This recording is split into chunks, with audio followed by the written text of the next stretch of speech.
আরও ৫ জন বিশিষ্ট নাগরিকের পরামর্শ নিতে প্রস্তাব।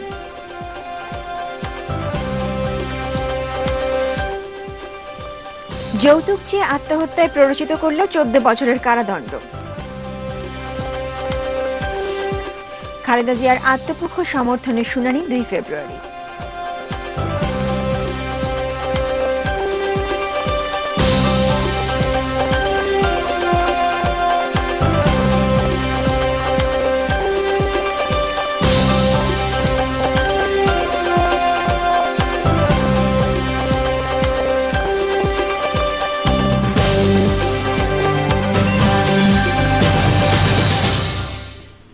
দেখছেন এটিএন নিউজ, রাত ৮টা প্রাইম নিউজের সঙ্গে আছি আমি উর্মি আহসান। শুনছিলেন সংবাদ শিরোনাম। VSL angle channel HB VSL Bikrampur steel limited. এবারে পুরো সংবাদ। অরাজনৈতিক এবং যোগ্য ব্যক্তিদের নিয়ে নির্বাচন কমিশন গঠনের পরামর্শ দিয়েছেন দেশের ১২ বিশিষ্ট নাগরিক। সুপ্রিম কোর্টের জাজেস লাউঞ্জে সার্চ কমিটির সদস্যদের সঙ্গে বৈঠকে তারা এই পরামর্শ দেন। সার্চ কমিটি পরামর্শের জন্য আরও ৫ বিশিষ্ট নাগরিককে ডেকেছে।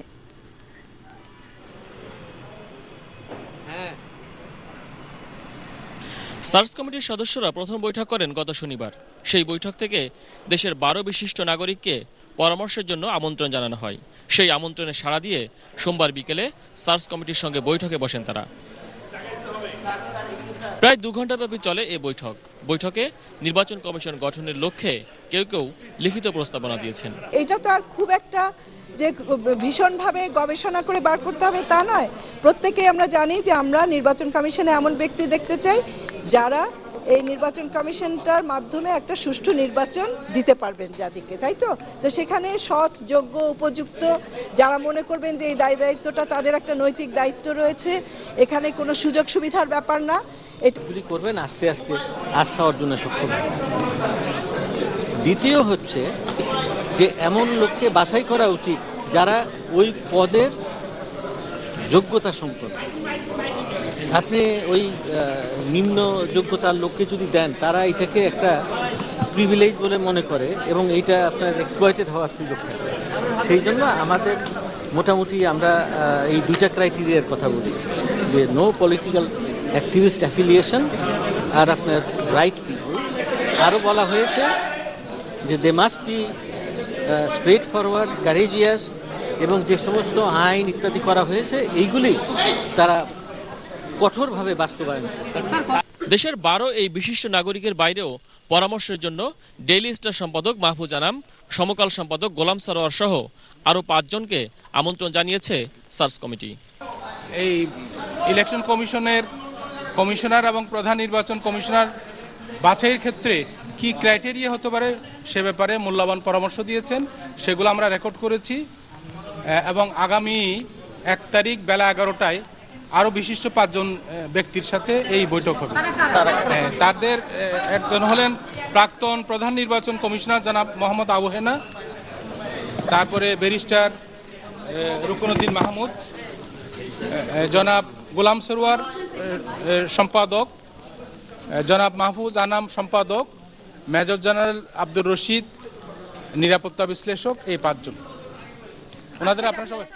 মহসিন কবির, এটিএন নিউজ, ঢাকা। সার্চ কমিটিতে নাম দেওয়ার ব্যাপারে একমত হয়েছে বিএনপি নেতৃত্বাধীন ২০ দলীয় জোট। বিকেল ৩টায় নয়াপল্টনে বিএনপি কেন্দ্রীয় কার্যালয়ে জোটের শরিক দলের মহাসচিবদের সঙ্গে রুদ্ধদ্বার বৈঠক করেন বিএনপির মহাসচিব মির্জা ফখরুল ইসলাম আলমগীর। প্রায় ১ ঘণ্টা বৈঠক করেন তারা। বৈঠকের পর বিএনপি মহাসচিব কোনো মন্তব্য করেননি। শরিক দলগুলোর কয়েকজন নেতা সাংবাদিকদের জানান, জোটে থাকা নিবন্ধিত দলগুলো সার্চ কমিটির কাছে নাম দিতে একমত হয়েছে, তবে কাদের নাম দেওয়া হবে সে বিষয়ে কিছু জানাননি জোট নেতারা। প্রত্যেক দল নিজেদের পছন্দ অনুযায়ী নির্দিষ্ট সময়ের মধ্যে মন্ত্রিপরিষদ বিভাগের অতিরিক্ত সচিবের কাছে নাম জমা দেবেন বলে জানান তারা।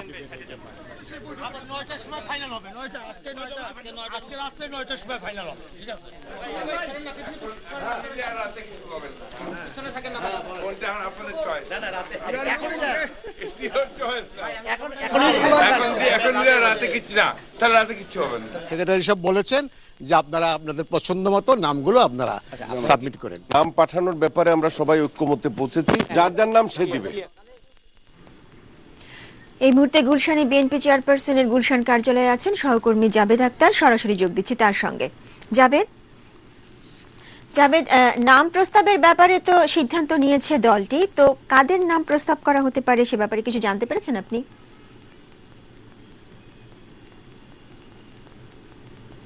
আমরা মোটামুটি নিশ্চিত হতে পেরেছি, কারণ গতকালও কিন্তু বিএনপি চেয়ারপারসনের গুলশানের কার্যালয়ে স্থায়ী কমিটির যে সমস্ত সদস্য রয়েছেন তাদেরকে নিয়ে বিএনপি চেয়ারপারসন বেগম খালেদা জিয়া বৈঠকে বসেছিলেন এবং আমরা রাত 11টা পর্যন্ত অপেক্ষা করেছিলাম যে আসলে বৈঠকের সিদ্ধান্ত কি হয়। তো তখন পর্যন্ত আমাদেরকে জানানো হয়েছিল যে তারা আসলে সার্চ কমিটির কাছে কোনো নাম প্রস্তাব করবেন কিনা সেটি নিয়ে এখনো পর্যন্ত সিদ্ধান্ত নেননি। কিন্তু আজ বিএনপি চেয়ারপারসনের গুলশান কার্যালয়ে বৈঠক হওয়ার কথা রয়েছে।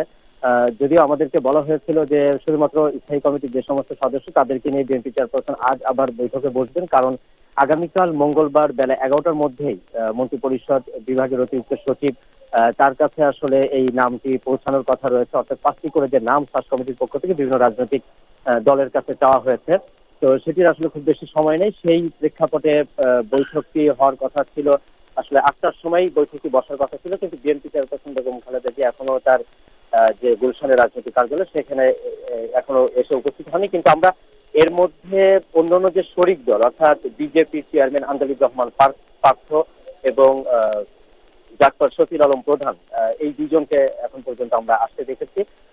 বিকেলে বিএনপির মহাসচিব লেখক ইসলাম আলমগীর তার সাথে আমাদের কথা হয়েছিল। তিনি আমাদেরকে জানিয়েছেন যে রাতে বৈঠকের পরে আসলে তিনি আমাদেরকে জানাবেন যে কাদের নাম প্রস্তাব করা হচ্ছে। তবে নাম সুনির্দিষ্টভাবে যে 5 জনের নাম প্রস্তাব করা হবে সেটি আসলে কে কে হতে পারেন সেইটি এখনো পর্যন্ত জানাবেন কিনা সেটি নিয়ে আমরা একটু সন্দিহান। কিন্তু নামের বিষয়টি, নাম যে তারা প্রস্তাব করবেন সেটি আমরা বিকেলেই নিশ্চিত হয়েছে। এবং অন্যান্য যে শরিক দলগুলো রয়েছে অর্থাৎ দীর্ঘ জোটের ভিতরে যে সমস্ত নিবন্ধিত যে রাজনৈতিক দলগুলো যারা বিভিন্ন সময় সংসদে প্রতিনিধিত্ব করেছেন তাদেরকে বিএনপির মহাসচিব বলেছেন যে আপনারা আপনাদের পছন্দ মতো করে আপনারা নাম জমা দিবেন। তো সেই প্রেক্ষিতে আসলে নাম জমা দেওয়ার বিষয় নিয়ে যেই একটি দোলাচাল ছিল যে বিএনপি আসলে নাম জমা দিবে কিনা, কারণ সার্চ কমিটির এই গ্রহণযোগ্যতা নিয়ে তারা প্রশ্ন তুলেছিল। তারা বলেছিল যে এই সার্চ কমিটির মাধ্যমে একটি সুষ্ঠু এবং নিরপেক্ষ নির্বাচন কমিশন গঠন সম্ভব নয়। সেক্ষেত্রে অনেকেই ধারণা করেছিল যে হয়তো এই সার্চ কমিটির কাছে বিএনপি কোনো নাম দেবে না, কিন্তু শেষ পর্যন্ত আসলে বিএনপিকে নাম দিতেই হচ্ছে। তার মানে হচ্ছে তারা এক ধরনের আশাবাদী এবং একটা প্রত্যাশায় এখনো পর্যন্ত রাখছেন যে হয়তো সুষ্ঠু একটি নির্বাচনের দিকেই যাবেন এবং তারা নির্বাচনে অংশগ্রহণ করবেন, এরকমটি তাদের প্রত্যাশা রয়েছে। বৈঠকটি হয়তো কিছুক্ষণ পরে শুরু হবে। শুরু হলে তখন উর্মি আপনার মাধ্যমে দর্শকদেরকে আসলে জানাতে পারবে যে সুনির্দিষ্টভাবে আসলে কাদের নাম দেওয়া হচ্ছে এবং বিএনপি কাদের নাম প্রস্তাব করছেন, যাদের মাধ্যমে আসলে একটি সুষ্ঠু নিরপেক্ষ নির্বাচন সম্ভব বলে এই দলটি মনে করছে। এই ছিল সবশেষ অবস্থা। ধন্যবাদ জাভেদ, আপনি থাকুন ওখানে, পরবর্তীতে আপনার কাছে আবারও ফিরে আসবো। দর্শক, বিএনপি চেয়ারপারসনের গুলশান কার্যালয়ের সামনে থেকে আমাদের সাথে যোগ দিয়েছিলেন সহকর্মী জাভেদ আক্তার। সার্চ কমিটিতে নাম প্রস্তাব ও সমসাময়িক রাজনৈতিক বিষয় নিয়ে আলোচনা করতে বৈঠকে বসছে আওয়ামী লীগও।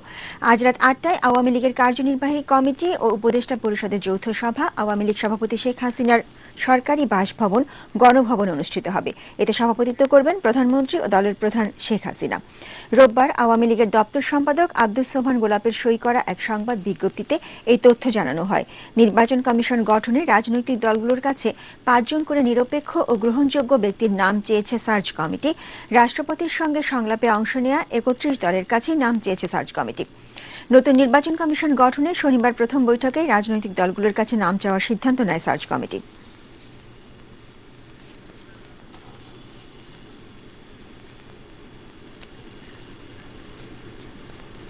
নির্বাচন কমিশন গঠনে আইন প্রণয়ন করতে কেন নির্দেশ দেওয়া হবে না জানতে চেয়ে রুল জারি করেছেন হাইকোর্ট। সোমবার বিচারপতি মইনুল ইসলাম চৌধুরী ও জেবিএম হাসানের সমন্বয়ে গঠিত বেঞ্চ এই রুল জারি করেন। আইন প্রণয়নের এই নির্দেশনা চেয়ে 11 জানুয়ারি রিটটি করেন সুপ্রিম কোর্টের আইনজীবী ইউনুস আলী আকন্দ।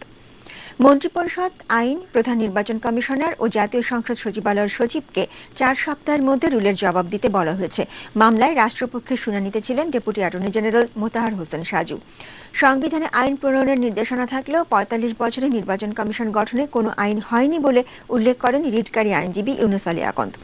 45 বছর পরেও এখন পর্যন্ত কোনো আইন তৈরি না করেই নির্বাচন কমিশন সার্চ কমিটির মাধ্যমে গঠন করা হয়, যাহা সম্পূর্ণ অসাংবিধানিক। সংবিধানে 118 অনুচ্ছেদ অনুযায়ী আইন তৈরি করে নির্বাচন কমিশন গঠনের জন্য কেন নির্দেশ দেওয়া হবে না এই মর্মে রুল জারি করেন, কিন্তু সার্চ কমিটির বিষয়ে কোনো আদেশ দেননি এবং সার্চ কমিটির উপরে নির্দেশনা স্থগিত চেয়েও আমি যে আবেদন করেছিলাম সেই আবেদনও কোনো আদেশ দেননি, শুধুমাত্র রুল দিয়েছেন।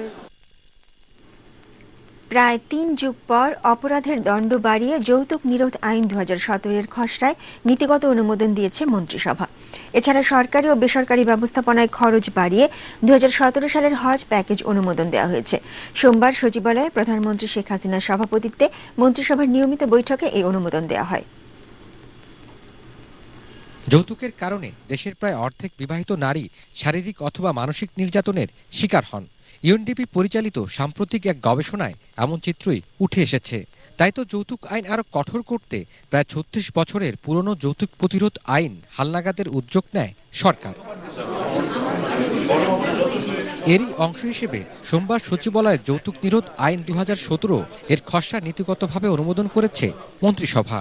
আইনে যৌতুকের জন্য কোনো নারীকে মারাত্মক জখম করলে দায়ী ব্যক্তিকে যাবজ্জীবন অথবা সর্বনিম্ন 12 বছর সশ্রম কারাদণ্ড ও আত্মহত্যায় পরিচিত করলে 14 বছরের সশ্রম কারাদণ্ড ও অতিরিক্ত অর্থদণ্ডে দণ্ডিত করার বিধান রাখা হয়।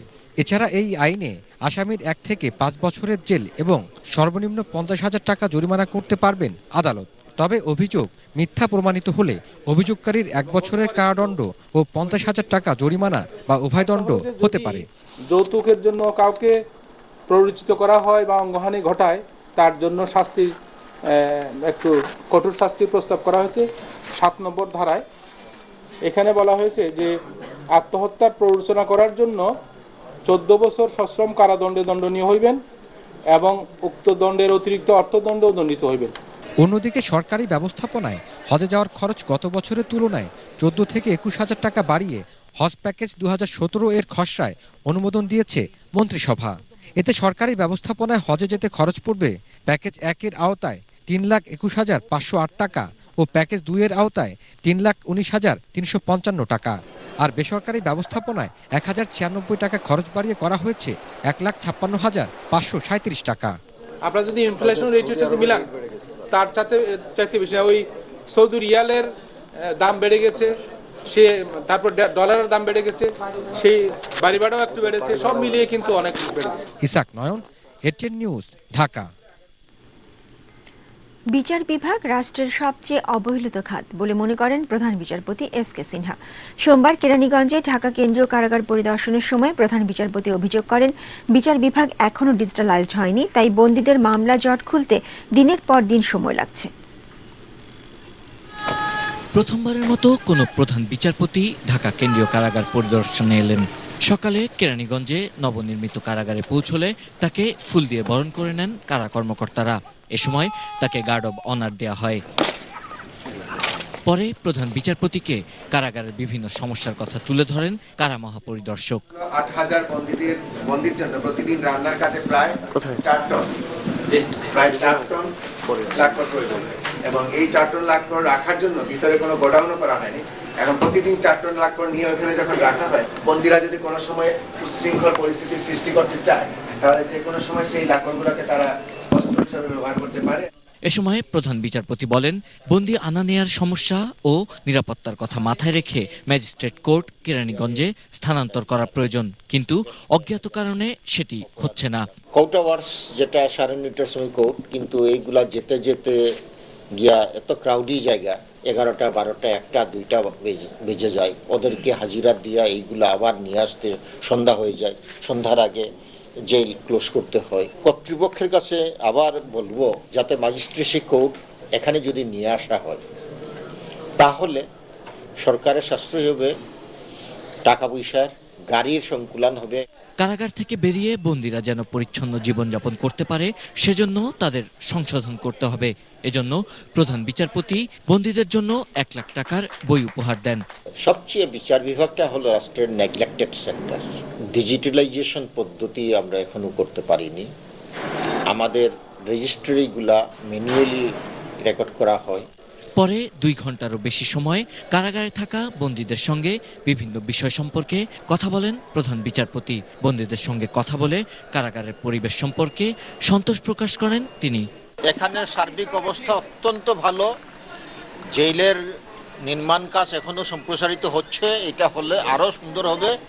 কারাগারের নিরাপত্তা পুরোপুরি নিশ্চিত করতে সীমানা প্রাচীর তৈরির ব্যাপারে কর্তৃপক্ষের আরও আন্তরিক হওয়া প্রয়োজন বলেও মনে করেন প্রধান বিচারপতি।